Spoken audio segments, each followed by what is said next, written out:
Welcome back.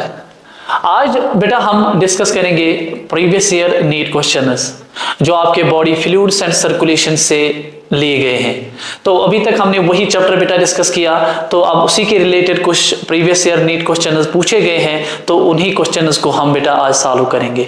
चलिए देखते हैं पहला क्वेश्चन क्या है। पहले क्वेश्चन में हमें सीधा पूछा गया है कि आपको जस्ट मैच करना है, कॉलम फर्स्ट में जो ऑप्शन है उसको बेटा कॉलम सेकंड में जो ऑप्शन है उसके साथ मैच करनी पड़ेगी। देखेंगे इसको कैसे अप्रोच करेंगे। इसमें पहला लिखा है बेटा फॉर एग्जांपल ट्राइकस्पिड वैल्यू। हमने पढ़ा था कि फॉर एग्जांपल बेटा अगर यहां पर ये हार्ट है, हार्ट की अगर हम बात करें, मैंने समझाया था आपको कि ह्यूमंस के अंदर 4 चेम्बर्ड होता है।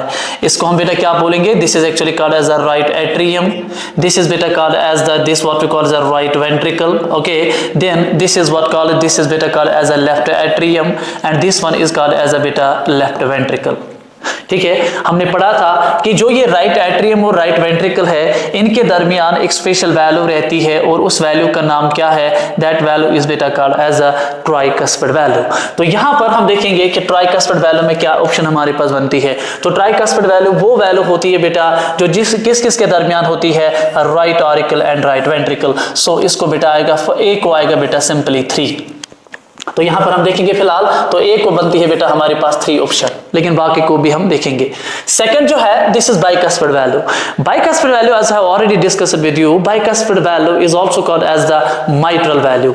ये जो बाइकस्पिड वैल्यू होती है ये किस किस के दरमियान होती है, यहां से बेटा आपका लेफ्ट एट्रियम है और ये बेटा लेफ्ट वेंट्रिकल है, इनके दरमियान जो बेटा वैल्यू होती है इसी वैल्यू को तो हम बेटा क्या बोलेंगे, this is actually called as the bicuspid valve. तो बाइकस्पिड वैल्यू किस किस के दरमियान है बेटा, it is a value that is between left atrium and left ventricle। तो यहां पर देखिए बेटा आप, ये है लेफ्ट एट्रियम एंड बेटा लेफ्ट वेंट्रिकल। तो इसका मतलब ये हुआ कि बी वाली ऑप्शन जो है इसके साथ मैच होगा फर्स्ट वाली option. So this is B1। Okay, फिर है बेटा आपके पास semi lunar valves. Semi lunar valves कहां पर होती है, आई हैव टोल्ड यू कि ये वाला जो राइट एट्रियम होता है ये कौन सा ब्लड बेटा रिसीव करता है, इम्प्योर ब्लड, और through 2 important veins. One is called as a बेटा फॉर एग्जांपल पहले वाले को हम बेटा बोलेंगे सुपीरियर वेना केवा और नीचे वाले से जो आती है दैट इज बेटा कॉल्ड इंफीरियर वेना केवा। उसके बाद ये जो डिऑक्सीनेटेड ब्लड होता है ये फिर बेटा राइट वेंट्रिकल में जाता है। एक बार ये इस राइट वेंट्रिकल में आ गया, उसके बाद थ्रू पल्मोनरी आर्टरी ये कहाँ जाता है, it is then for example ये पल्मोनरी आर्टरी है तो it is then supplied to these special types of the organs and those organs are actually called as a lungs, जहां पर इनकी बेटा क्या होती है, जहां पर बेटा इनकी प्यूरिफिकेशन होती है। ठीक है, तो अब ये जो सेमील्यूनर वैल्यू है, sorry this is actually called as a pulmonary artery. ठीक है बेटा, पल्मोनरी आर्टरी को यहां पर एक स्पेशल वैल्यू होती है यहां, ठीक है, उसी को हम बेटा बोलेंगे दैट इज बेटा called as a semilunar value.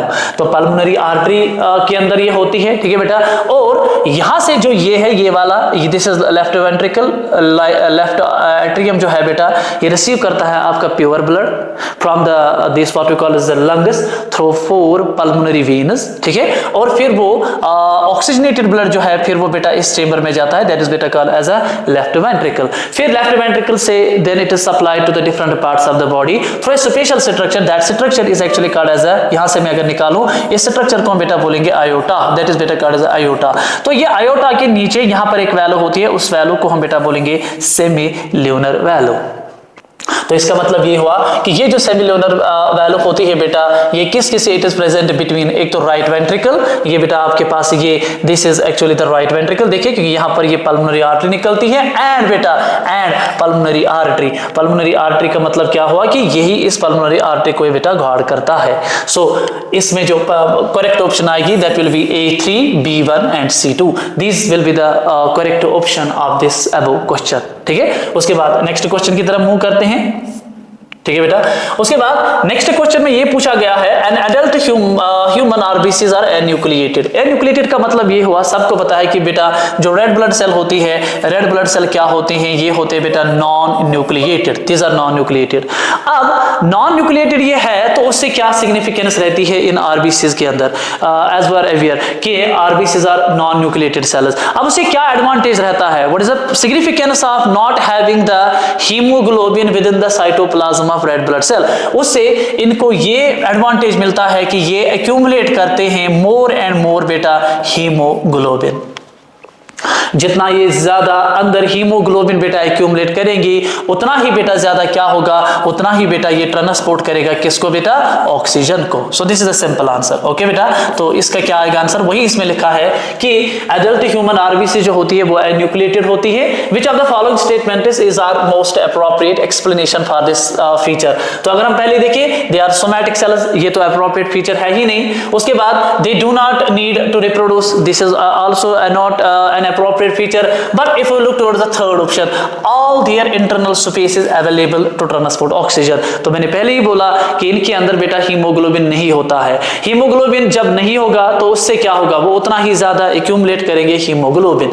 जितना ज्यादा ये बेटा अंदर हीमोग्लोबिन एक्यूमुलेट करेंगे, उतना ही बेटा ये ज्यादा क्या करेंगे, ट्रांसपोर्ट करेंगे ऑक्सीजन को। सो इसकी मतलब ऑप्शन जो राइट ऑप्शन होगी, दैट विल बी बेटा this only, this will be the option, that will be only 3, third option आएगी इसमें बेटा। ठीक है, so this is another question, very easy to understand. उसके बाद अगर हम बात करें नेक्स्ट वाले क्वेश्चन की, इसमें लिखा है बेटा, name the blood cell whose reduction in number causes clotting disorder. हमने पढ़ा था, मैंने आपको पढ़ाया था एक important topic, that was all about blood clotting.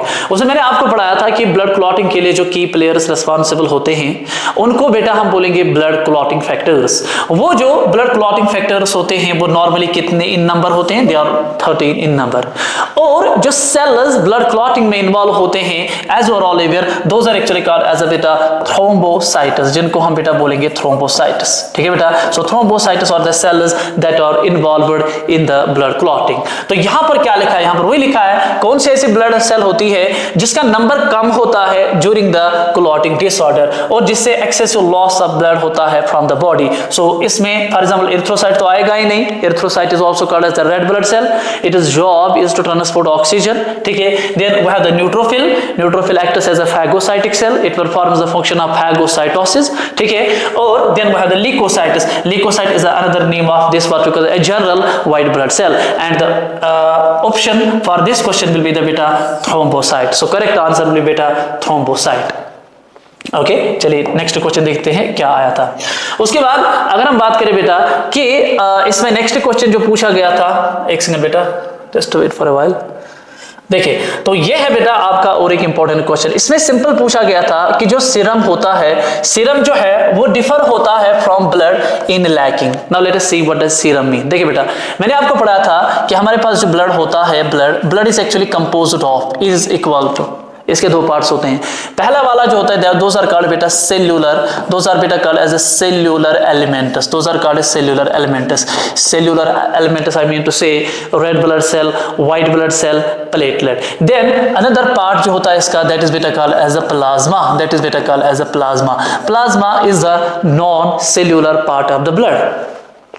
Plasma के अंदर सर एक्चुअल में क्या होते हैं, प्लाज्मा की अगर मैं बात करूं, इसमें बेटा इसके कंपोजिशन की बात करूं, इसमें सबसे ज्यादा वाटर होता है, अलॉन्ग विद कुछ इंपॉर्टेंट प्रोटीन्स होते हैं, और उनमें से 3 ऐसे प्रोटीन्स है जो काफी इंपॉर्टेंट होते हैं। The first protein is actually called as albumin protein, that is बेटा called as albumin protein. Second protein is called बेटा ग्लोबुलिन प्रोटीन, दैट इज बेटा called as a globulin protein. And the third protein is very important, that is called बेटा fibrinogen, that is बेटा called as a fibrinogen.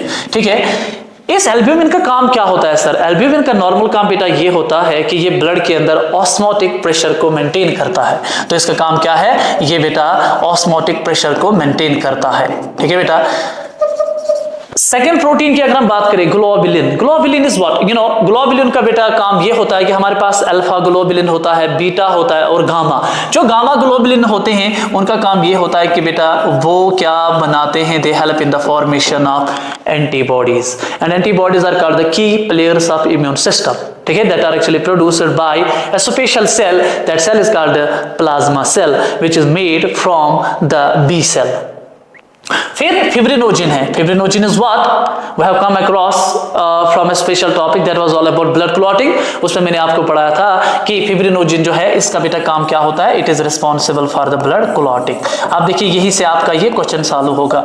अब इसमें लिखा है serum differs from blood, what do you mean by serum? Serum is equal to, अगर मैं लिखूं यहां पर, serum is equal to plasma, it means plasma minus blood clotting factors. अगर आप बेटा प्लाज्मा में से ब्लड क्लॉटिंग फैक्टर को रिमूव करेंगे, जो लेफ्ट आउट वहां पर पार्ट होगा उसी को हम बेटा बोलेंगे serum. That is actually called as serum. So वही लिखा है serum differs from blood in lacking antibodies तो नहीं आएगा, देन एल्ब्यूमिन भी नहीं आएगा, ग्लोबुलिन भी नहीं आएगा, and the correct option will be बेटा क्लॉटिंग फैक्टर। अगर प्लाज्मा में से मैं क्या करूं, मैं उसमें से ब्लड क्लॉटिंग फैक्टर सारे बाहर निकालूं, जो लेफ्ट आउट पार्ट वहां रहेगा उसी को हम बच्चे लोग क्या बोलेंगे, that will be called as a serum.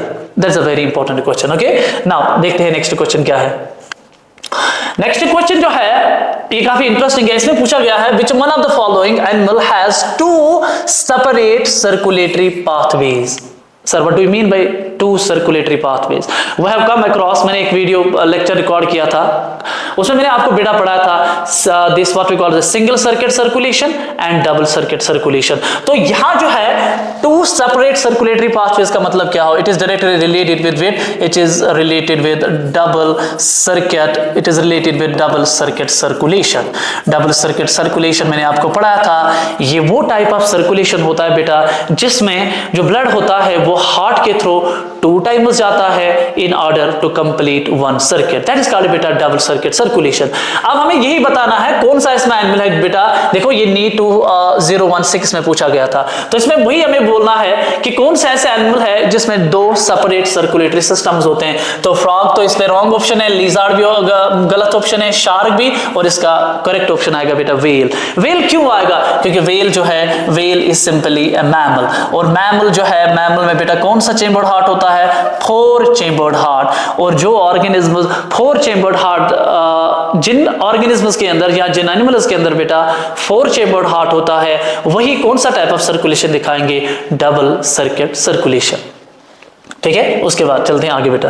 उसके बाद देखिए और एक इंपॉर्टेंट, देखो ये 2015 में पूछा गया है ये क्वेश्चन। इसमें लिखा है बेटा doctors use stethoscope to hear the sounds. अब ये साउंड्स के मतलब रिलेटेड बात कर रहा है। मैंने आपको इसके रिलेटेड भी मतलब ये लेक्चर रिकॉर्ड किया है मैंने, और उसमें मैंने आपको समझाया था, जैसे उसमें मैंने पढ़ाया था आपको सिस्टोल क्या होता है, डायस्टोल क्या होता है, लूब क्या होता है और दूब क्या होता है। यही हार्ट के साउंड्स होते हैं, तो वही उसी के रिलेटेड ये मतलब बात कर रहे हैं। देखिए हमारे पास हार्ट के अंदर बेटा 2 साउंड्स प्रोड्यूस होते हैं, एक होता है बेटा लूब और दूसरे वाले साउंड को हम बेटा बोलेंगे दूब।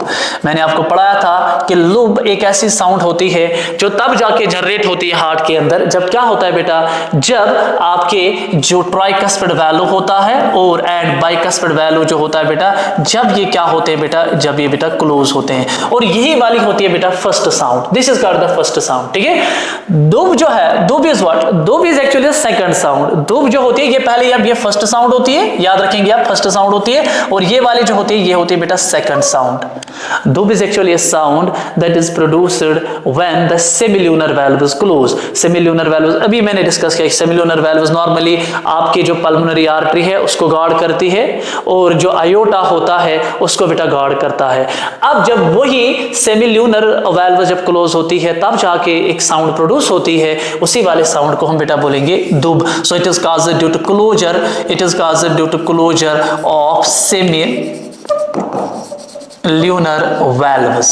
ओके बेटा, तो ये आप याद रखेंगे। अब वही हमारे क्वेश्चन में पूछा गया है कि जो ये मतलब सेकंड साउंड होती है वो कब हम मतलब नॉर्मली सुनते हैं। The second sound is heard when, कब, पहला option semilunar valves close down after the blood flows into vessels from ventricles. चलो ठीक है, सही ऑप्शन है ये। AV valves open up, बिल्कुल गलत है ये। ventricular valves vibrate due to gushing in of blood from the atria, ये भी गलत है बेटा। उसके बाद AV node receives signals from this sino-auricular node. Sino-auricular node is also called as a heart pacemaker, so the correct option will be the option number first। so ये आएगा बेटा इसका राइट आंसर, क्योंकि दूब जो है जैसे मैंने बहुत बताया वहां पर, दूब ये एक साउंड होती है जो तब जाके जनरेट होती है हार्ट के अंदर, जब क्या होता है, जब ये सेमिल्यूनर वाल्व्स क्लोज होते हैं, तब जाके बेटा ये हार्ट की सेकंड साउंड प्रोड्यूस होती है। Very easy to understand. Let us see next question क्या बोल रहा है। अब नेक्स्ट क्वेश्चन जो है that is all about blood grouping. अब इसमें ये पूछा गया, काफी इजी क्वेश्चन है ये। A person with blood group AB is considered as an universal recipient because he has. तो काफी इजी है ये, मैंने काफी बार डिस्कस किया है बेटा आप लोगों के साथ कि हमारे पास नॉर्मली ब्लड ग्रुप जो है 4 टाइप्स ऑफ ब्लड ग्रुप्स होते हैं। We have the A blood group, then we have बेटा the B blood group, then we have बेटा the AB blood group and then बेटा we have the O blood group. A blood group को मैंने बोला था आपको, A blood group को A blood group इसलिए बोलेंगे क्योंकि जो बेटा रेड ब्लड सेल होती है इसके सरफेस पे एक एंटीजन होता है और उस एंटीजन को हम बेटा बोलेंगे एंटीजन A, दैट इज बेटा कॉल्ड एज एंटीजन A। लेकिन जब हम बात करते हैं बेटा इसके प्लाज्मा की तरफ, प्लाज्मा की बात हम जब करते हैं इसमें एक एंटीबॉडी होती है, उस एंटीबॉडी का नाम है बेटा antibody B, that is called बेटा एंटीबॉडी B। फिर ये A पॉजिटिव कब होगा? अगर इसके सरफेस पे और एक एंटीजन प्रेजेंट होगा, उस एंटीजन को हम बेटा बोलेंगे RH एंटीजन। ठीक है, तो same is the case B blood group. तो B ब्लड ग्रुप किसको बोलेंगे? अगर मान लीजिए बेटा रेड ब्लड सेल है, इसके सरफेस पे कौन सा एंटीजन है? अब एंटीजन B है। लेकिन अगर इसके प्लाज्मा में कौन सी एंटीबॉडी है? एंटीबॉडी A है।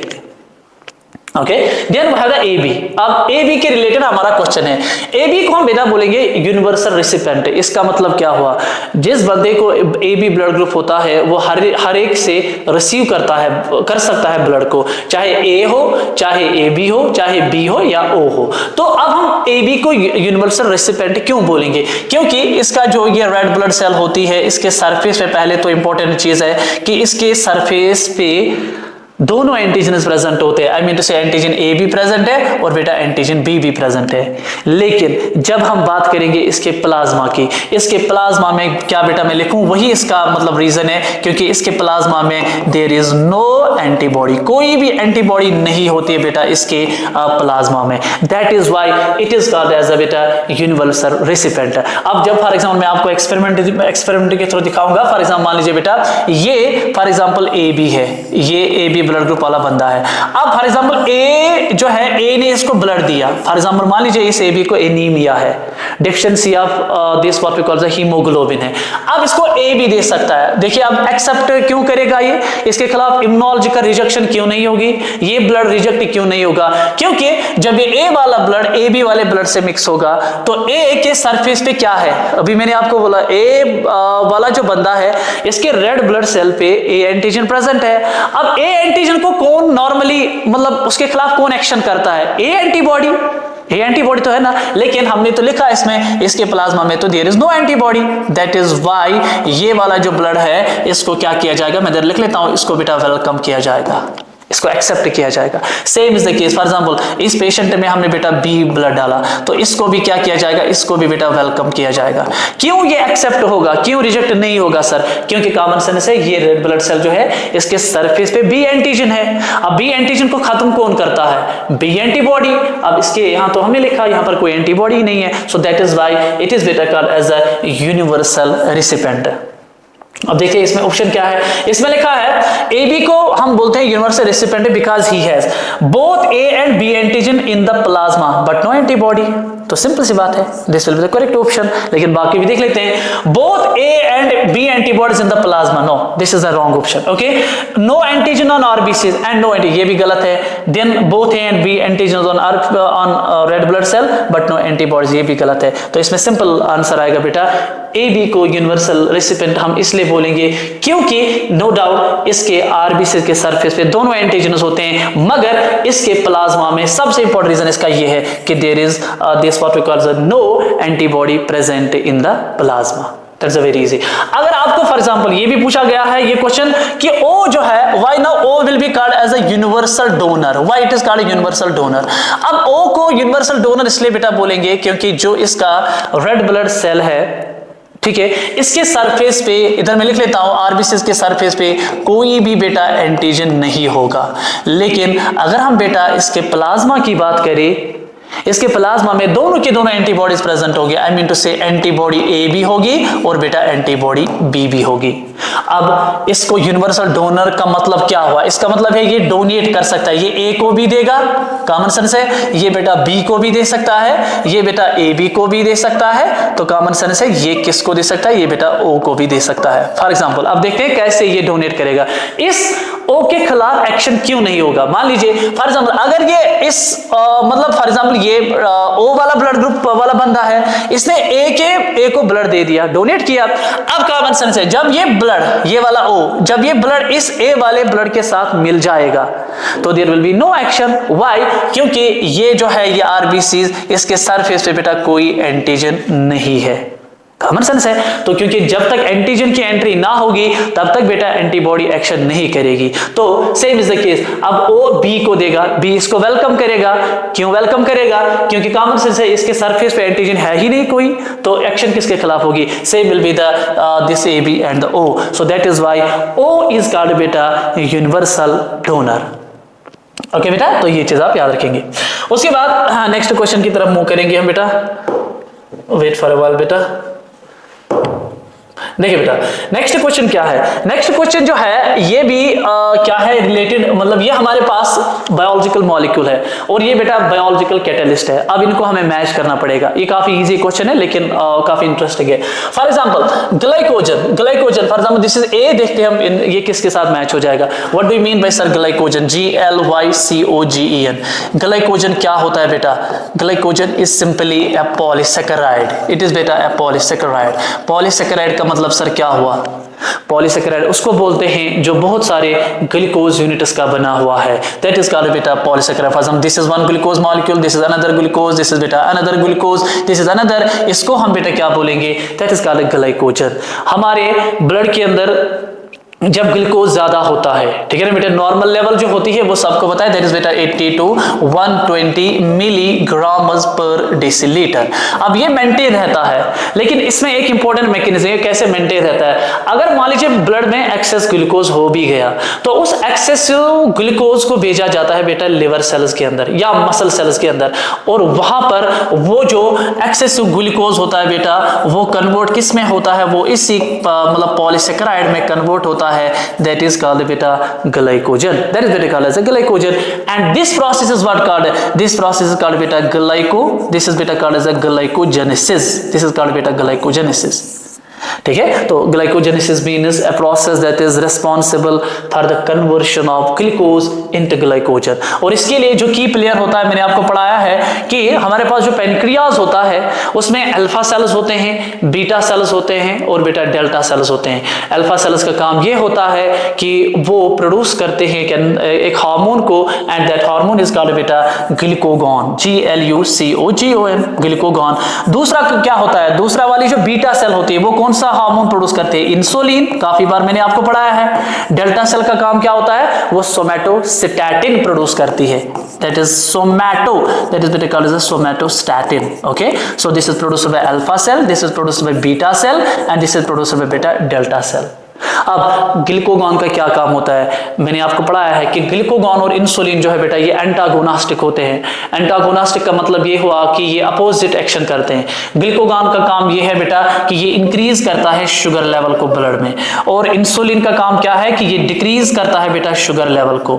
सोमैटोस्टैटिन का काम ये है कि ये कंट्रोल करता है, इनहिबिट करता है production of both these what we call as molecules, that means glucagon and insulin. तो अब कॉमन सेंस है, ग्लूकोज कन्वर्ट हो रहा है बेटा दिस ग्लाइकोजन में, ठीक है बेटा। इसका मतलब है ग्लूकोज की लेवल कम होती है, तो वो कौन करेगा? इसके लिए जो की प्लेयर होगा that will be simply that will be बेटा insulin, that will be the insulin. तो वही इधर पूछा गया है कि ग्लाइकोजन जो है, ग्लाइकोजन क्या है? ग्लाइकोजन हम इसमें लिखे, देखिए बेटा हार्मोन तो नहीं होगा, कॉमन सेंस है। बायोकैटलिस्ट भी नहीं होगा बेटा, एंटीबॉडी भी तो नहीं है ये, फिर क्या है बेटा? ये एक स्टोरेज प्रोडक्ट है। स्टोरेज प्रोडक्ट का मतलब क्या हुआ कि ये अपने अंदर ग्लूकोज मॉलिक्यूल्स को स्टोर कर लेता है, ठीक है बेटा। तो इसका मतलब है ए को आएगा 4। अब यहां से हम देखते हैं फॉर एग्जांपल ए को 4 है, यहां भी A4 है, तो फिलहाल हमारे पास बन गया ए को आएगा बेटा 4। देख लेते हैं हम, उसके बाद चलते हैं आगे बेटा। तो ए को आएगा बेटा, तो ये है ए को आएगा 4। उसके बाद ग्लोबुलिन है। ग्लोबुलिन का मतलब क्या हुआ? GLOBULIN। Sir what do you mean bye globulin?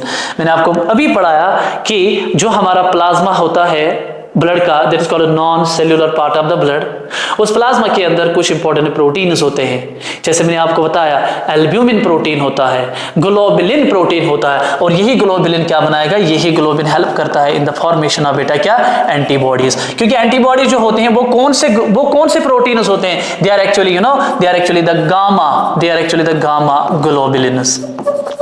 ये भी पूछा जाता है बेटा आपके नीट में कि एंटीबॉडीज जो है ये अल्फा ग्लोबुलिन है, ये बीटा है या गामा है, तो गामा ग्लोबुलिन्स होते हैं। तो इसका मतलब ये हुआ ग्लोबुलिन जो है इसमें कौन सा आएगा, इसमें आएगा बेटा ऑप्शन नंबर 3।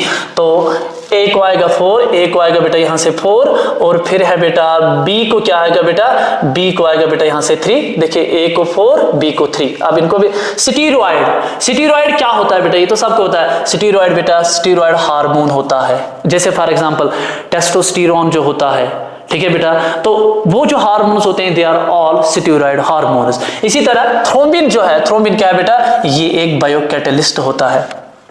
बायोकैटलिस्ट उसको बोलते हैं जो एक्सेलरेट करे रेट ऑफ रिएक्शन। तो इसको अब क्या आएगा, ए को आएगा बेटा 4, ठीक है बेटा, बी को आएगा बेटा 3, बी को आएगा बेटा 3, सी को आएगा 1, सी को आएगा बेटा this what calls 1, and D को आएगा बेटा 2। सो ये वाली ऑप्शन आएगी इसमें right answer. Very easy to approach. Okay, उसके बाद चलते हैं आगे। नेक्स्ट क्वेश्चन जो है इसमें क्या पूछा गया है, देखिए बेटा ये भी है काफी मजेदार क्वेश्चन है। इसमें पूछा गया है a certain road accident patient with an unknown blood group। इसका मतलब है एक पेशेंट को बेटा एक्सीडेंट हुआ है और उसका ब्लड ग्रुप जो है वो अननोन है, पता नहीं है, ठीक है ना। अब उसी बंदे को क्या है, उसी बंदे को एनीमिया हुआ है फॉर एग्जांपल, मींस उसमें उसको ब्लड की अब जरूरत है, ठीक है ना बेटा। काफी मतलब एक्सीडेंट की वजह से उसको इंजरी आई होगी, तो ब्लड काफी ज्यादा लॉस हो गया है। अब हमें क्या करना पड़ेगा, his one doctor friend at once offers his blood, what was the blood group of the donor. इसका मतलब है for example what does that mean, ये अच्छा मान लीजिए बेटा ये एक पर्सन है, फॉर एग्जांपल इसको क्या हुआ है बेटा, इसको बेटा एक्सीडेंट हुआ है, और एक्सीडेंट में क्या हुआ है बेटा, एक्सीडेंट में इसको ब्लड लॉस जो है काफी ज्यादा हुआ है। अब आपको क्या करना पड़ेगा, अब इस पेशेंट को बेटा आपको बचाना पड़ेगा। अब कौन सा ब्लड आप इसको दोगे, तो कॉमन सेंस है, इसको तो सीधे हम देंगे यूनिवर्सल डोनर, और यूनिवर्सल डोनर कौन है बेटा, वो है बेटा ओ, ठीक है ना बेटा। सो इसमें लिखा है what was the blood group of the donor. अब इस वाले पेशेंट को जिसको एक्सीडेंट हुआ था, ब्लड लॉस काफी ज्यादा हुआ था, लेकिन उस पेशेंट का आपको ब्लड ग्रुप पता नहीं है। अब आप कैसे उसको जल्दी ही ब्लड दोगे ताकि वो बेटा रिकवर थोड़ा सा हो जाए, ताकि वो बच जाए, तो कॉमन सेंस है हम इसको इसके बॉडी में डाल देंगे कौन सा, यूनिवर्सल डोनर, और यूनिवर्सल डोनर जो है बेटा दैट विल बी द बेटा ब्लड ग्रुप ओ। तो ये आएगा बेटा इसका आंसर, सिंपल, ठीक है। उसके बाद नेक्स्ट क्वेश्चन की बात करेंगे। इसमें लिखा है बेटा विच one of the following plasma proteins is involved in the coagulation of the blood. Coagulation of blood what does that mean, that means clotting of the blood, पढ़ाया है मैंने आपको, ठीक है। तो इसमें कौन कौन सा, फॉर एग्जांपल एल्ब्यूमिन तो नहीं होगा, ग्लोबुलिन भी नहीं होगा, सेरम एमाइलेज तो नहीं होगा, तो इसमें राइट ऑप्शन जो आएगी that is very easy, that will be बेटा fibrinogen, because fibrinogen is the protein that acts as a blood clotting factor. Blood clotting factor उस फैक्टर को बोलते हैं जो बेटा किस में हेल्प करता है, जो ब्लड क्लॉटिंग में हेल्प करता है। ओके, चलते हैं आगे। देखिए बेटा अब कुछ इंपॉर्टेंट क्वेश्चन है। नेक्स्ट क्वेश्चन जो है that is all about this what we call as a P wave. P wave कहां से हमने पढ़ा था बेटा, मैंने आपको पढ़ाया है, you can go into that video जिसमें मैंने पढ़ाया था आपको ईसीजी, ठीक है बेटा। उस ईसीजी में हमने कुछ वेव्स देखे थे, फॉर एग्जांपल पी था, ठीक है बेटा, क्यूआरएस वेव था, और बेटा फॉर एग्जांपल था T wave. This are the three main waves. अब इसमें सिंपल पूछा गया है कि पी वेव इंडिकेट क्या करती है। पी वेव पहला ऑप्शन है depolarisation of the right ventricle. देखिए फॉर एग्जांपल फिर से ये बेटा क्या है, दिस इज अगेन बेटा द हार्ट, दिस इज बेटा for example the heart, this chamber is what called, this is beta called as a right atrium, this is beta called as a right ventricle, this is called beta the left atrium, and this is called beta left ventricle। P wave कब बेटा generate होती है, common sense है, जब बेटा क्या होता है, जब इस राइट एट्रियम जो है, जो राइट एट्रिया है, जब वहां पर क्या होती है, जब उसकी कॉन्ट्रैक्शन होती है। और कॉन्ट्रैक्शन कैसे होती है? कॉन्ट्रैक्शन होती है जब बेटा क्या वेव मतलब जनरेट होती है? डीपोलराइजेशन। तो ये जो पी वेव है, पी वेव को क्या आएगा बेटा? देखो depolarisation of the right ventricle, तो ये राइट वेंट्रिकल, तो ये तो नहीं आएगा, this will be the wrong option. Depolarisation of the left ventricle, left ventricle की बात कर रहा है, ये भी गलत है। Depolarisation of the both atria, yes this is the correct option, ये वाला। फिर है atria to ventricular conduction time, ये तो बिल्कुल गलत है। इसमें जो आपकी करेक्ट ऑप्शन बनती है वो होगा बेटा क्या?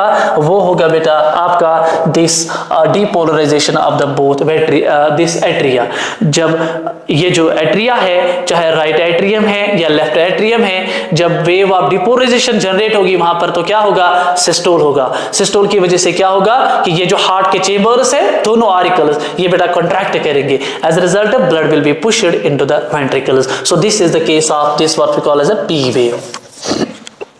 ओके, उसके बाद next question, mention the full form of CAD. CAD का मतलब क्या हुआ? कैड का मतलब ये हुआ सिंपली कैरोटिड आर्टरी, ये तो है ही नहीं, कैरोटिड ये भी गलत है। इसमें आएगा बेटा करोनरी आर्टरी डिजीज, ये हमने पढ़ा था कैड क्या होता है। करोनरी आर्टरी क्या होती है बेटा? ये वो आर्टरी होती है जो ब्लड सप्लाई करती है आपके हार्ट को। तो ये डिजीज ऐसी डिजीज होती है जिसमें ये जो करोनरी आर्टरी है इसमें प्लैक बन जाता है। जब बेटा इसमें प्लैक बन जाता है तो ब्लड फ्लो जो है वो स्टॉप हो जाता है, वो फिर आपके हार्ट को नहीं मिलता है। एज अ रिजल्ट उस पेशेंट को खतरा रहता है बेटा किसका? मायोकार्डियल इन्फॉक्शन का, that is also called as a heart attack. Okay, तो इसका सिंपल आंसर आएगा बेटा काफी इजी है, करोनरी आर्टरी डिजीज। अब देखिए और एक क्वेश्चन है, इसमें लिखा है बेटा a person with blood group A B is called universal recipient. ये तो हमने आई थिंक डिस्कस किया है, ठीक है, इसको ये तो हमने बेटा डिस्कस किया है। इसकी अगर हम बात करें question number 14, human blood grouping is controlled by how many genes, alleles and genotypes. This is most important question, ये वाला सबसे इंपॉर्टेंट क्वेश्चन है। इसमें पूछा गया है कि ब्लड ग्रुपिंग जो है बेटा इसको कितने मतलब ये जीनस कंट्रोल करते हैं, कितने एलील्स कंट्रोल करते हैं और कितने जीनोटाइप्स बेटा इसको कंट्रोल करते हैं। तो मैंने आपको पढ़ाया था कि blood grouping is controlled by a single gene and that gene is called बेटा I gene. What does I mean? I का मतलब ये हुआ isoagglutinogen, it means isoagglutinogen, this is isoagglutinogen. तो ये जो आई जीन है ये नॉर्मली ब्लड ग्रुपिंग मैंने आपको पढ़ाया था, blood grouping is actually an example of what? It's an example of multiple एलीलिज्म। Multiple एलीलिज्म वो फिनोमेना होता है जिसमें एक जीन के दो से ज्यादा कॉपीज होते हैं। नॉर्मली हमारे पास जीन जो होता है बेटा ये आप याद रखेंगे वो होता है डिप्लॉयड इन नेचर, मींस से हर एक जीन के दो दो कॉपीज होते हैं। लेकिन कुछ जीन्स हमारे बॉडी में ऐसे भी है जिनको कंट्रोल करते हैं मोर देन 2 जीन्स, और ऐसे वाले फिनोमेना को हम बेटा बोलेंगे मल्टीपल एलीलिज्म। अब ये तो जीन तो एक ही है, ठीक है बेटा, और ये कहां किस क्रोमोसोम नंबर पे प्रेजेंट होता है वो मैं आपको बताता चलो। This is located on the 9th chromosome. और ये आई जीन जो है इसके फिर 3 एलील्स होते हैं, 3 एलील्स होते हैं। एक होता है बेटा आई ए एलील, फिर होता है बेटा आई बी एलील और होता है बेटा आई आई एलील, या आई ओ भी आप लिख सकते हैं। इसका मतलब है कितने हैं? जीन एक है और 3 एलील्स है। अब आपको बताना पड़ेगा जीनोटाइप्स। देखिए जीनोटाइप्स को कैलकुलेट करने के लिए आप हमेशा याद रखेंगे हमारे पास एक स्पेशल फार्मूला है। उस फार्मूला वो फार्मूला क्या है? n into n plus 1 divided by 2, n into n plus 1 divided by 2। n का मतलब सर क्या हुआ? n means sir n means number of alleles, number of alleles. Allele क्या होता है बेटा पढ़ाऊंगा मैं आगे, alternative form of A gene, ठीक है, जिस तरह आपके पास टॉलनेस होता है और ड्वार्फनेस होती है। टॉलनेस को कंट्रोल करता है कैपिटल टी और ड्वार्फनेस जो है उसको कंट्रोल करता है स्मॉल टी। ये जो एक कैपिटल टी और स्मॉल टी है this are actually called as alleles. Okay, now तो नंबर ऑफ एलील्स अभी मैंने पीछे बताया आपको कितने एलील्स है। अब आप यूज करोगे फॉर्मूला तो 3 एलील्स है, I A allele, I B allele, I I allele और एक आई ओ एलील। तो इसका मतलब है इसको इसमें डाल दो 3 into 3 plus 1 divided by 2, that will be equal to 3 into 4 that will be 12, 12 divided by 2 that will be equal to 6। Okay, तो 6 जीनोटाइप्स बेटा कंट्रोल करते हैं बेटा आपके ब्लड ग्रुपिंग को। सो इसमें कौन सा ऑप्शन आएगा जरा देखिए, तो इसमें 1 है आई एलील, 3 आई जीन, 3 एलील्स है I A I B I ओ और फिर 6 genotypes. So these are the 6 genotypes, ठीक है। तो अगर आपको कभी पूछा जाए कि हमारे पास एक जीन है और उस जीन के फॉर एग्जांपल मान लीजिए फॉर एग्जांपल 20 एलील्स है, तो आपको total number of genotypes calculate करने पड़ेंगे। तो आप बेटा इस फॉर्मूला को यूज करेंगे वहां पर। ओके, काफी इंपॉर्टेंट क्वेश्चन है ये। उसके बाद उसके बाद लास्ट वाला जो क्वेश्चन है बेटा, वो है बेटा आपके पास erythroblastosis fetalis is a condition which is caused. Erythroblast, ये भी मैंने आपको पढ़ाया है, वीडियो है आपके अवेलेबल पेज कश्मीर पे, ठीक है बेटा। तो एरिथ्रोब्लास्टोसिस फेटालिस मैंने आपको बताया था कि ये क्या है, इसको क्यों ऐसा बोलते हैं। एरिथ्रो मैंने आपको बताया था, erythro is a term that is related with red blood cells, also called as erythrocytes. Blastosis का मतलब क्या हुआ, ब्लास्टोसिस का मतलब ये हुआ डैमेज होना, ठीक है बेटा। क्या डैमेज हो रहा है बेटा, रेड ब्लड सेल्स। किसके अंदर, आगे लिखा है फेटालिस। फेटालिस का मतलब ये हुआ बेटा जो फीटस होता है, इसका मतलब ये हुआ जो बच्चा, जो फीटस माँ के पेट में होता है, जो उसकी रेड ब्लड सेल्स होती है जब वो डिस्ट्रॉय होती है। लेकिन डिस्ट्रॉय वो क्यों होती है, डिस्ट्रॉय वो क्यों होती है, डिस्ट्रॉय वो बेटा इसलिए होती है because of the antibodies, because of the antibodies. क्यों एंटीबॉडीज कहां से आती है, ये एंटीबॉडीज कहां से आती है, ये मां के ब्लड से आती है through that structure that is called बेटा प्लेसेंटा। तो प्लेसेंटा के थ्रू ये आती है ये एंटीबॉडीज, और फीटस की जो रेड ब्लड सेल्स है वो उनको बेटा डिस्ट्रॉय करती है। अब ये कैसे होता है, क्योंकि इसके लिए कंडीशन है, क्योंकि जो मदर होती है बेटा, ये मान लीजिए बेटा ये मदर है और ये बेटा फीटस है, इसके लिए कंडीशन है एरिथ्रोब्लास्टोसिस फेटालिस तब जाके होती है that actually cause the haemolytic anaemia. मैंने पढ़ाया आपको, वीडियो आप देख सकते हैं बेटा। तो मदर जो है, मदर क्या होनी चाहिए बेटा, मदर इसमें होती है बेटा RH नेगेटिव, लेकिन फीटस जो है वो होता है बेटा RH positive. So this is the case, ठीक है बेटा। तो इसमें वही पूछा गया है when mother is RH negative. अब देखो mother are and foetus is also RH negative, गलत है ये ऑप्शन पहली वाली। सेकंड ऑप्शन की बात करें, mother is RH negative and foetus is बेटा क्या RH positive. So this will be the correct option. फिर है फादर इज RH, फिर ये तो नहीं आएगी बेटा, father is RH positive, fetus is RH, ये तो गलत ऑप्शन है। इसमें जो सही ऑप्शन आएगा बेटा वो होगा बेटा option number B. So this is another question that has been asked in your previous year NEET examination, ठीक है। So these are certain important questions. अब आगे मैं देखूंगा बेटा इसमें अगर कुछ और भी क्वेश्चंस होंगे तो वो मैं देखूंगा और उनको भी हम सॉल्व करेंगे। Thank you.